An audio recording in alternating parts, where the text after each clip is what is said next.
Saan yung babae? Diyan po sa may amin. Saan yun sa inyo? Sa kunyat po sa Luzon Avenue po. Saan yung pinasok mo? Sa Badang Tarlac po lang po sa Sa club. kasi 23 nung nangyari.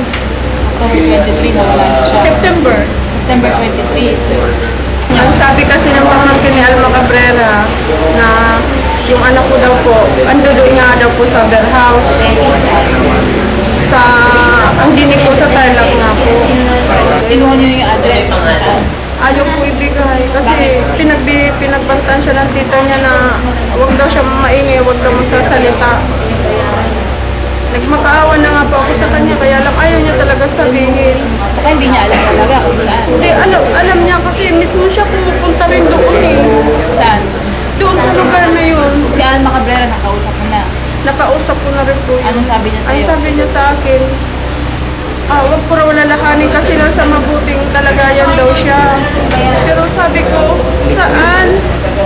Sabi niya, basta pumasok ng trabaho, sabi niya mabuting kalagayan niyo, huwag mo nang alalahanin. Ano gusto niyo mangyari ngayon lumapit kayo dito sa amin? Gusto ko pong ma-rescue po yung anak ko, mahabit po at makita ko po kung saan po siya talaga. Alam ba ba?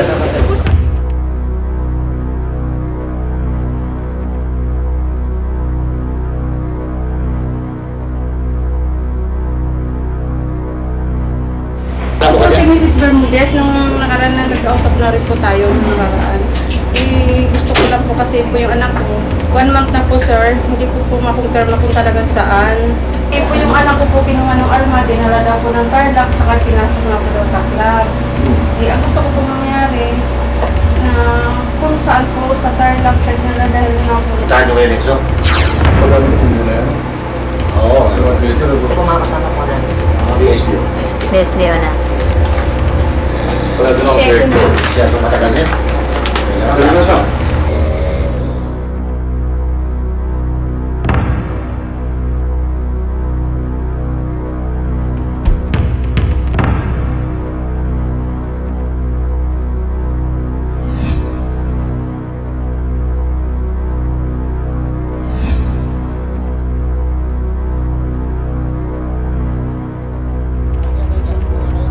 Tentay na lang natin. Tentay natin dito.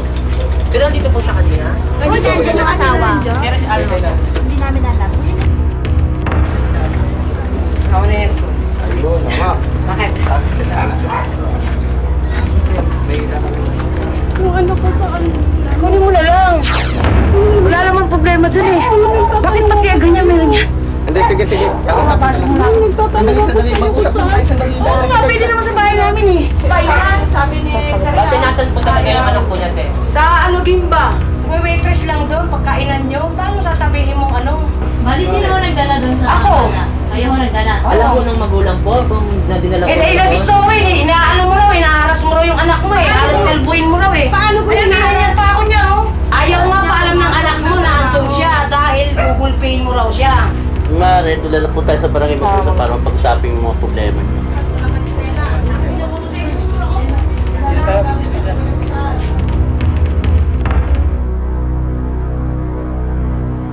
Saan mo dinala yung anak niya? Sa Gimba po. Anong trabaho ang... Waitress po. Waitress? Eh, ba't dinala mo ron na walang hindi alam ng ina? Makinig ka, Alma, ano? Alam mo, minor age yung bata. Ano? At alam mo naman kung sinong magulang niya. Opo. Sana, bago mo dinala ko saan, bago mo pinasok sa trabaho, pinagpaalam mo dito sa mga magulang. Yun nga po ang pagkakamali ko kasi sabi po ng anak niya, huwag ko raw po ipagsasabi kung saan po siya. Ikaw ba, ina o ano ka? Ang nanay Hindi mo alam ang damdamin ng ina? Nanay ko po. Nanay po. Hindi mo alam ang damdamin ng ina? Yun nga po pagkakamali ko. Lagi mo na lang iniintindi yung bata. Upang makumpirma ang tunay na kalagayan ni Amelia, ang anak ni Eileen, pinatawag ng bitagang tumatayong amo ni Amelia. Anong trabaho mo dyan? Karinderya ako. Karinderya? Ano ginagawa mo? Nagka-cashier lang po, tagawa ko ng pera. Paano ako uwi dyan? Papadala na lang ako. Hinahanap ka ni Papa? Hinahanap ka ni Papa mo, hindi na kumakain.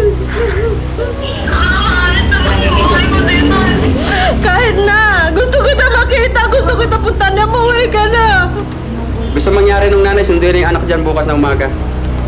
Hindi nga maganda niya, pauwi na lang. Ganun na lang. daw niya? Para hindi na sila pumastos. Pero kung Sila gusto lagi magpapalik ang anak nila rito, wala na rin siya magagawa. Kinabukasan, bumalik ang bitag sa barangay hall ng Kulyat.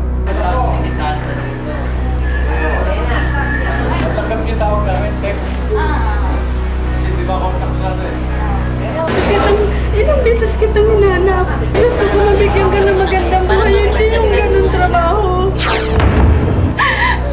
Pero hindi mo ako pinakinggan. Lagi mo paulit-ulit pa rin ginagawa sa akin. Ba't ka nagdaya sa'yo? Papa kasi, Anong ginawa sa'yo? nalo ako nun. Hindi ko na naman ako kasalanan. Ginalo ka? Ikinahihiya ng papa mo, yun ang ipinagningit-ngit sa'yo ng papa mo. Dahil katwiran niya, gusto na niya mag-asawa. 14 years old. Nasa pangangalaga pa namin. Kumbaga, sabi ng papa niya, may gatas ka pa sa labi. Uwi ka na sa bahay. Umuwi ako. Sorry na nga eh, mag-aaral na nga ako sa susunod na taon. Ang magpapangako ko sa lang sa kanya, papaaralin ko siya, pero huwag na niyang ulitin na magbabarkada, pupunta siya kung saan-saan. Yun lang ang gusto ko sa kanya.